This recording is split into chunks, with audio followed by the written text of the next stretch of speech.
जय श्री कृष्ण बच्चों, अंशिता नवोदय कोचिंग के यूट्यूब चैनल में आपका स्वागत है। बच्चों, मैं आपको पहले अनुपात और समानुपात के बारे में समझा चुकी हूँ कि इसे क्या होता है, किसे अनुपात कहते हैं, किसे समानुपात कहते हैं। आज मैं उसके कुछ क्वेश्चंस आपको ऑल टाइप क्वेश्चन मैंने लिए हुए हैं जो कि पेपर में पिछले आए हुए हैं, उनको देख लेते हैं और बहुत ही आसान ट्रिक से मैं आपको इसको समझाने वाली हूँ। आप ध्यान से एक बार देख लेंगे तो आपको आ जाएंगे सारे सवाल। ठीक है, इसको अपन करते हैं। देखते हैं क्वेश्चन नंबर फर्स्ट। 25 पैसे और 3 रुपये का सरल अनुपात, सरलतम अनुपात क्या होगा? सरलतम दिया हुआ है बच्चों, आप इसमें कंफ्यूज हो जाते हैं। आपको अनुपात भी दे सकते थे लेकिन शब्द आ जाता है कई बार सरलतम और वो बच्चों से बनता नहीं है, इसीलिए मैंने सरलतम शब्द लिखा हुआ है। सरलतम अनुपात बताइए। मैंने आपको पहले भी बताया है समझाते वक्त कि जब 25 पैसे पहले लिखा है तो 25 जो है वो कहाँ लिखा जाएगा? ऊपर लिखा जाएगा। अनुपात समान राशियों में निकाला जाता है, इसलिए 3 रुपये के भी हमको क्या बनाने पड़ेंगे? पैसे। और हमें पता है 1 रुपये में 100 पैसे होते हैं, तो 3 रुपये में कितने पैसे हो जाएंगे? 300 पैसे। अब ये वाला हर बन जाएगा। 25 से 300 कट सकते हैं, 25 से कम 25, बचेंगे 5, 25 दूनी 50। अब जो ऊपर वाला है 1, ये लिखा जाएगा आगे, फिर लगेंगी डॉट्स यानी कि अनुपात का निशान, फिर लिखे जाएंगे 12। 1:12, 25 हो जाएगा हमारा आंसर।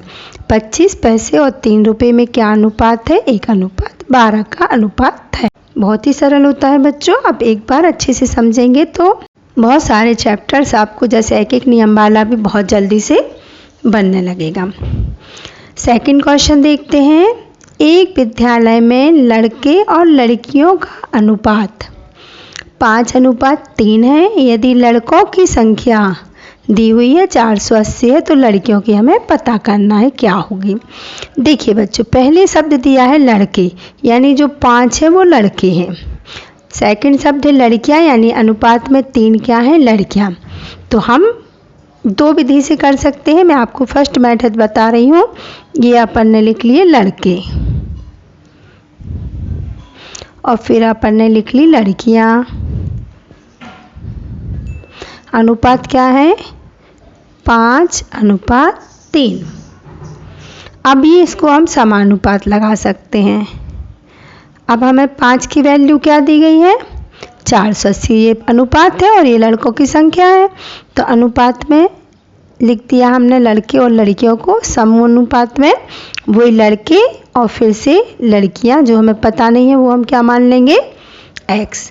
अब देखिए बच्चों, मैंने आपको सिखाया है प्रथम अनुपात है ना, ये द्वितीय संख्या, ये तृतीय और ये चतुर्थ, यानी कि हमें चतुर्थ अनुपाती ज्ञात करना है x की वैल्यू, जिसे हम क्या कहेंगे यहाँ पे? चतुर्थ अनुपाती। मैंने आपको फार्मूला सिखाया हुआ है चतुर्थ अनुपाती का, आपने याद किया होगा। क्या होता है बच्चों फार्मूला? तीसरी संख्या मल्टीप्लाई द्वितीय अनुपात मल्टीप्लाई तृतीय अनुपात बटे प्रथम अनुपात, है ना। यानी कि पूर्व पद उत्तर पद मैंने आपको सब बताया है। तो द्वितीय और तृतीय का मल्टीप्लाई होता है और प्रथम वाली से डिवाइड होता है। डिवाइड कर दीजिए।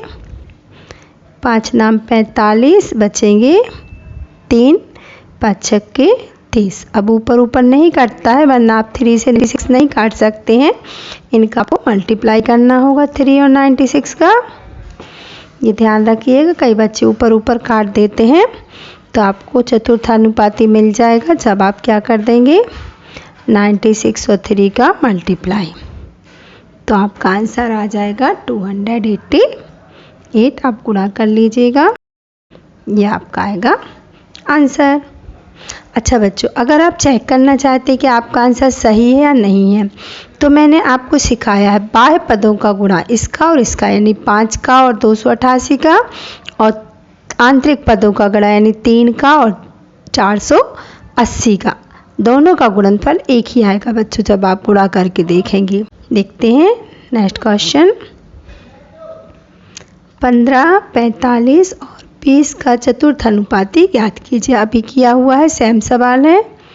15 अनुपात 45 समानुपात 20 अनुपात x क्या होता है चतुर्थ अनुपाती का फार्मूला। अभी मैंने आपको बताया हुआ है, मैं शॉर्ट में लिख रही हूँ बच्चों, डॉट लगा देती हूँ तो ये अनुपाती हो गया। द्वितीय पद मल्टीप्लाई तृतीय पद बटे प्रथम पद, यही बताया था ना अभी डिवाइड हो जाएगा। 15 3 जा, अब ऊपर का 20 का और 3 का मल्टीप्लाई होगा तो आ जाएगा आंसर 60। ठीक है ना। अभी आप इसको चेक कर सकते हैं, मैंने अभी आपको समझाया है। x की वैल्यू क्या आ गई 60, तो प्रथम पद क्या है 15 और x का चतुर्थ पद क्या आ गया 60। आप गुणा करेंगे तो 15 छक्के 90 और 0 का 0 900, और इसी के बराबर आपका क्या होने वाला है द्वितीय और तृतीय पद का गुणनफल, यानी कि 45 गुणित 20 करेंगे, 45 तो नहीं होते हैं 90 और 0 का 0, देखिए दोनों बराबर आ गए ना, यानी कि हमारा आंसर एकदम करेक्ट है। ये गुणनफल हमेशा बराबर ही आते हैं बाह्य पदों के और आंतरिक पदों के। देखते हैं क्वेश्चन नंबर 4। एक आदमी 3 दिन में 225 रुपये कमाता है, तो वह 30 दिन में कितने रुपए कमाएगा। आप एक एक नियम से भी कर सकते हैं, मैंने सिखाया हुआ है। चूँकि 3 दिन में इतने रुपए, इसलिए एक दिन में, इसलिए तो एक दिन में, इसलिए 30 दिन में। एक तो मेथड ये होती है, दूसरी मेथड आप अनुपात से भी आराम से ही बिल्कुल कर सकते हैं। पहले आप लिखेंगे दिन, फिर आप लिखेंगे रुपए। दिन कितना है 3 और रुपए कितना है 225।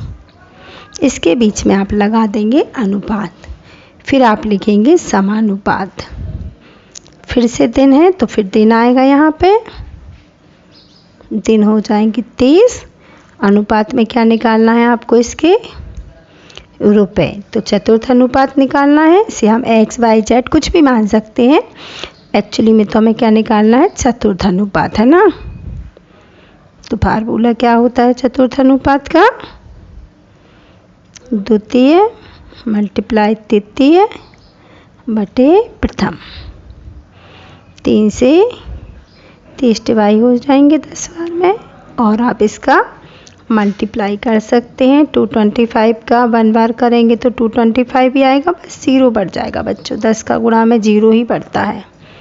यह आ जाएगा आपका आंसर 2250 रुपये। आप चाहें तो एक एक नियम वाले मेथड से भी करके आंसर निकाल सकते हैं, चेक कर सकते हैं, और अनुपात से तो बहुत ही सरल होता है। नेक्स्ट क्वेश्चन देख लेते हैं। 2 संख्याएं 7 अनुपात 9 के अनुपात में है। यदि बड़ी संख्या 45 है तो छोटी संख्या क्या होगी। सबसे पहले हम संख्याओं का अनुपात लिख लेते हैं। क्या है 7 अनुपात 9।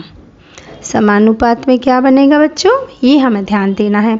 देखिए छोटी यहाँ 7 होगी, बड़ी 9 होगी, ये क्या होगी छोटी, स्वाभाविक सी बात है, और ये क्या होगी हमारी बड़ी।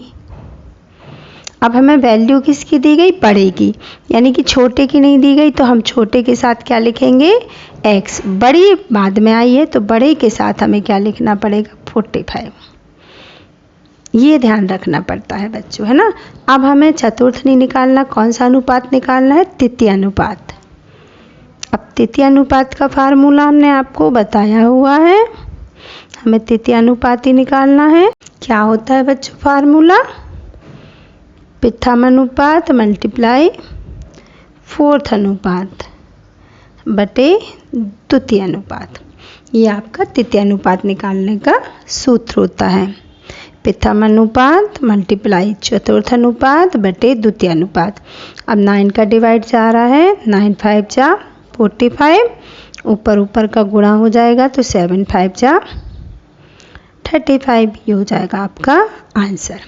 आप चाहें तो चेक कर सकते हैं, इसका और इसका गुणा कर लीजिए, इसका और 35 आया यहाँ, तो आपका एकदम आंसर करेक्ट आएगा। जैसे अभी ऊपर किया था ना अपन ने 900 900 आया था, इसका जब आप करेंगे तो मेरे ख्याल से 315 करीब आना चाहिए। करीब नहीं बच्चों, 315 ही आएगा आप करेंगे गुणा तो। ठीक है, देखते हैं नेक्स्ट क्वेश्चन। राम और सीता की आयु का योग। बच्चों आप लोग लाइक कमेंट्स कर लीजिए जल्दी से, अच्छा कमेंट्स लिख दीजिए फटाफट। आप लोग सब्सक्राइब कर लीजिए चैनल को और दूसरों को शेयर भी कर दीजिए। राम और सीता की आयु का योग। राम और सीता की आयु का योग, योग मतलब प्लस करके, है ना, कितनी है 45 वर्ष है तथा उनका अनुपात 4:5 है। तो राम की आयु क्या होगी? देखिए क्या दिया है, एक राम जी हैं और एक सीता है ना। अब राम की आयु देखिए, अनुपात में जो नाम पहले दिया उसका अनुपात भी पहला होगा। राम शब्द पहले दिया तो राम का अनुपात क्या होगा 4, ये ध्यान रखना है। सीता शब्द बाद में दिया तो सीता का अनुपात क्या होगा 5। जो शब्द आगे होते हैं उसका अनुपात पहले होता है, जो शब्द पीछे होते हैं उसका अनुपात पीछे होता है, ये हमें ध्यान रखना है। अब देखिए अगर हम इनको प्लस करें 4 और 5 को तो क्या वैल्यू बनेगी बच्चों 9। लेकिन यहाँ योग कितना है 9, लेकिन हमें योग कितना दिया इनकी आयु का 45, यानी 9x की वैल्यू हमें कितनी दी गई है 45। तो हम एक x की वैल्यू निकाल लेंगे, क्या आ जाएगी 5। एक x की वैल्यू 5 आ जाएगी। अब राम कितने अनुपात है, या एक x कह सकते हैं, एक अनुपात कह सकते हैं। एक अनुपात की भी हम कह सकते हैं कि एक अनुपात की वैल्यू क्या आ गई 5।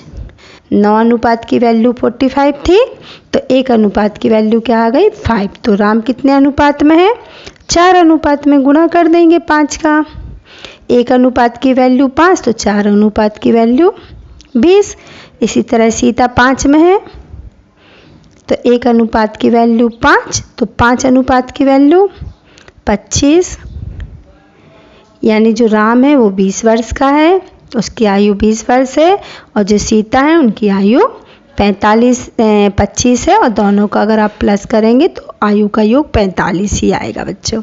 हमसे पूछा गया है राम की आयु क्या होगी, तो अभी हमारा आंसर क्या आएगा 20, क्योंकि राम की आयु कितनी आ रही है 20 आ रही है। सीता की पूछी होती तो 25 आ जाती, और योग तो हमें दिया ही है 25, 20 और 25 45। चलिए देखते हैं क्वेश्चन नंबर 7।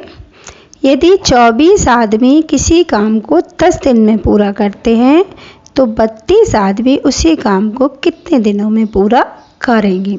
देखिए बच्चों ये बात हमें थोड़ी सी सेंस से अपने दिमाग से समझनी पड़ेगी कि 24 आदमी को जब 10 दिन लग रहे हैं तो ये देखिए 32 आदमी हो गए, 24 से आदमी हमारे बढ़ गए हैं, तो दिन क्या होंगे बच्चों कम लगेंगे। मैंने आपको अनुक्रमानुपात और व्युत्क्रमानुपात बताया था। ये कौन सा सवाल है बच्चों व्युत्क्रमानुपात का। यहाँ उल्टा चल रहा है, आदमी जब कम थे तो दिन ज़्यादा लग रहे थे, अब आदमी ज़्यादा हो गए हैं तो दिन कम लगेंगे। ये वाला हमें सीखना पड़ेगा, इसमें कुछ भी नहीं होता है, बिल्कुल सीधा सिंपल सवाल होता है। 24 आदमियों को 10 दिन लग रहे हैं तो हम करेंगे 24 × 10, तो 32 को कितने लगेंगे बटे 32। बहुत ही सरल सवाल होता है, आप आसानी से कर सकते हैं। काहे से कट रहा है बच्चों 8 से कट रहा है, 8 तिया 24, 8 चौके 32, तो 2 × 4, 2 × 5 10 कितना आ गया 15/2, और हम कन्वर्ट करेंगे मिश्र भिन्न में तो 7 सही 1/2 क्या आ जाएंगे दिन। देखिए 10 से कम देना है ना बच्चों, स्वाभाविक सी बात था, हमें पता ही था कि हमारा 10 से आंसर कम आने वाला है क्योंकि आदमी बढ़ चुके थे। दूसरा आप चाहें सो तो अनुपात में भी कर सकते हैं। कैसे करेंगे, पहले लिखेंगे आदमी, अनुपात में फिर लिखेंगे आदमी, फिर समानुपात में 32 आदमियों का हमें निकालना है तो x जाएगा, और 10 आदमियों का हमें दिन दिया हुआ है, कितना है 10 दिन, है ना। अब हमें तृतीय अनुपात निकालना है। तृतीय अनुपात का फार्मूला क्या होता है बच्चों, प्रथम × 4th वाला अनुपात, चतुर्थ अनुपात बटे द्वितीय अनुपात। ये देखिए सेम बन गया आपका सवाल इसी के जैसा, जैसे ये है ना, बिल्कुल वैसे ही वाला बन गया, वही काट देंगे। 8 चौके 32, 8 तिया 24, 2 दूनी 4, 2 पंचे 10, सेम सवाल बन जाएगा। 15/2 तो 7 सही 1/2 दिन। ठीक है बच्चों, आपको समझ में आ गया होगा ठीक से। वैसे ये मेथड बिल्कुल ही सरल होती है, आसानी से आप जो पहले वाले दिन वगैरह दिए गए हैं ना, जितने आदमी और जितने दिन, इसका मतलब एक का निकालना। अगर 24 आदमी 10 दिन में कर रहे तो एक आदमी को कितने दिन लगेंगे, इसमें गुणा होता है बच्चों, एक आदमी को ज़्यादा दिन लगेंगे ना, तो 24 × 10। अब 32 आदमी आ गए तो उनको कम दिन लगेंगे, तो कम के लिए भाग हो जाता है तो बटे 32 हो जाता है। ऐसे आपको समझना है अच्छे से। चैनल को लाइक करना है, सब्सक्राइब करना है, बेल आइकन को दबाना है, खूब पढ़ना है। अब की बार नवोदय पाठ। जय श्री कृष्ण बच्चों।